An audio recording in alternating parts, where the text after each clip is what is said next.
Good morning to all students. Last lecture में हमने allocation of on cost के 4 methods discuss किए थे। आज 5th मेथड है machine hour rate method. Last method हमारा था मेन आवर रेट, जिसमें जो एलोकेट हो रहा था ओवरहेड वो किस बेसिस पे हो रहा था कि लेबर टोटल कितने मेन आवर्स कितने आवर्स स्पेंड कर रहा है मैन्युफैक्चरिंग के लिए। नाउ इस मेथड में क्या होगा कि मशीन आवर रेट यानी टोटल कितने आवर्स मशीन ने वर्क किया उसके बेसिस पर ओवरहेड अलोकेट होंगे। This is generally used where work is done mostly by machines and not by hand. जिन फर्म में जिन प्रोडक्शन शॉप में जो मोस्टली वर्क मैनुअल न होकर मशीन के थ्रू हो रहा ऑटोमेटिक हो रहा है। सपोज आपका जैसे लेथ मशीन है, एक आपका मैनुअल वर्क होता है और एक आपका CNC मशीन पे क्या होता है ऑटोमेटिक।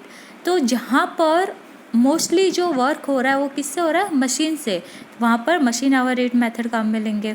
तो मशीन आवर रेट का फार्मूला क्या हो जाएगा, total overhead upon total productive machine hours. Productive machine hours मतलब टोटल कितने घंटे एक्चुअली मशीन ने वर्क किया है। जब मशीन आइडियल है वो टाइम इसमें कैलकुलेट नहीं होगा। Total overheads in this system are distributed over the group of similar machines in these 2 veg.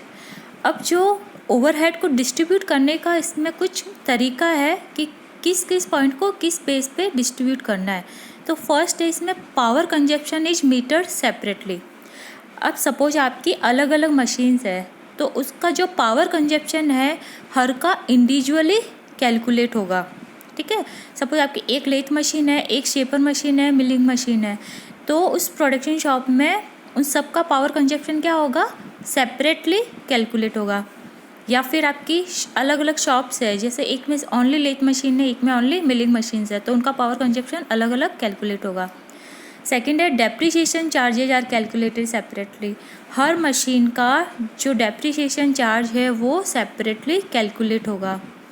Third point building rent, insurance, tax, light charges and indirect labour, indirect material are distributed on the basis of floor area occupied by the machines।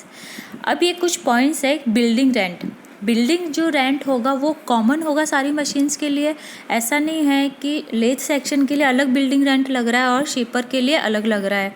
ठीक है, तो वो उनका combined calculate कैसे होगा कि वो machine कितना फ्लोर एरिया ऑक्यूपाई कर रहा है, जहाँ पर वो मशीन आपकी एस्टेब्लिश की हुई है, फाउंडेशन जहाँ उसका है उसका एरिया कितना कवर किया है उसने फ्लोर पे, उसके बेसिस पे। इंश्योरेंस भी फ्लोर एरिया के बेसिस पे। Light charges, indirect labour and indirect material.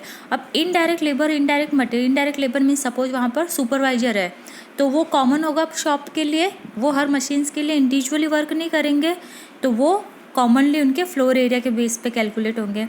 Indirect material है जो भी डायरेक्टली उस शॉप में उस मैन्युफैक्चरिंग में काम नहीं आ रहा है, जैसे कॉटन वेस्ट हो गया, आपका लुब्रिकेटिंग ऑयल हो गया, वो भी किस बेसिस पे कैलकुलेट होगा फ्लोर एरिया के बेस पे।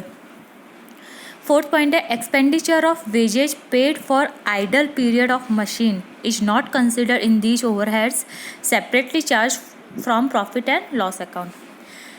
अब मशीन जब आपकी आइडल है, सपोज मशीन में ब्रेकडाउन हो गया, ब्रेकफॉल हो गया है, तो जो वेज दिया जा रहा है, ठीक है, वो इसमें ओवरहेड्स में कंसिडर नहीं होगा। वो डायरेक्टली कहाँ कंसिडर होगा, जो प्रॉफिट एंड लॉस अकाउंट है वहाँ पे सेपरेटली उसको चार्ज किया जाएगा। अब मशीन आवर रेट मेथड आपको क्लियरली इस एग्जांपल से समझ में आएगा। क्वेश्चन है a factory has 15 lathes of same make and capacity and 5 shapers of same make and capacity. Lathe occupy 30 meter square area while shapers occupy 15 meter square area। ठीक है, एक फैक्ट्री है जिसमें 15 लेथ मशीन है, same make and capacity यानी same manufacturing company की, same capacity की है, और 5 शेपर्स मशीन है वो भी सेम मेक एंड कैपेसिटी की। जो लेथ मशीन्स है सारी वो कितना एरिया ऑक्यूपाई कर रही है 30 मीटर स्क्वायर, और शेपर्स है वो 15 metre square. During 1 calendar year factory expenses for this section are as follows. एक कैलेंडर यानी एक फाइनेंशियल ईयर के लिए फैक्ट्री में जो खर्चे है वो कैसे है। Building rent and depreciation 5000 rupees. अब ये सब बिल्डिंग रेंट एंड डेप्रिसिएशन ये क्या दिया हुआ है, कंबाइन दे रखा है। और हमने लास्ट में अभी डिस्कस किया था बिल्डिंग रेंट एंड डेप्रिसिएशन किस बेसिस पे कैलकुलेट करेंगे, फ्लोर एरिया के बेस पे। यानी ये कंबाइन दिया हुआ है, उसको सेपरेटली हम कैलकुलेट करेंगे कि लेथ मशीन कितना एरिया ऑक्यूपाई कर रही है और शेपर मशीन कितना एरिया ऑक्यूपाई कर रही है। Indirect labour and indirect material 15,000, insurance है आपका 22,000, डेप्रिसिएशन चार्जेज ऑफ लेथ। अब देखो depreciation charges of lathe machine का डेप्रिसिएशन चार्ज अलग दे रखा है 5,000 एंड शेपर्स का दे रखा है 3,000। पावर कंजप्शन फॉर लेथ है ₹2,000 एंड शेपर्स के लिए है 1,000। Find out the machine hour rate for lathe and shapers if all the lathes and shapers work for 25,000 hours and 8,000 hours respectively. अब अगर सारी लेथ मशीन जो है वो 25,000 आवर्स के लिए काम कर रही है, घंटे के लिए काम कर रही है, यानी ये आपकी क्या हो गया लेथ मशीन के लिए मशीन आवर्स। और जो शेपर मशीन है वो सारी 8,000 आवर्स वर्क कर रही है। तो हमें क्या कैलकुलेट करना है, मशीन आवर रेट। अब यहाँ हम एक पॉइंट लिखेंगे कि बिल्डिंग, सबसे पहले हम लेथ के लिए कैलकुलेट करते हैं। तो building rent, depreciation, insurance, indirect material, indirect labour will be charged on the basis of floor area occupied by the machine. अब बिल्डिंग रेंट एंड डेप्रिसिएशन दे रखा है आपको 5,000, ये कॉमन है। तो लेथ मशीन के लिए बिल्डिंग रेंट कैसा होगा, building rent and depreciation for lathe machine, total charge यानी टोटल खर्चा कितना दे रखा है ओवरहेड का 5,000 अपॉन टोटल एरिया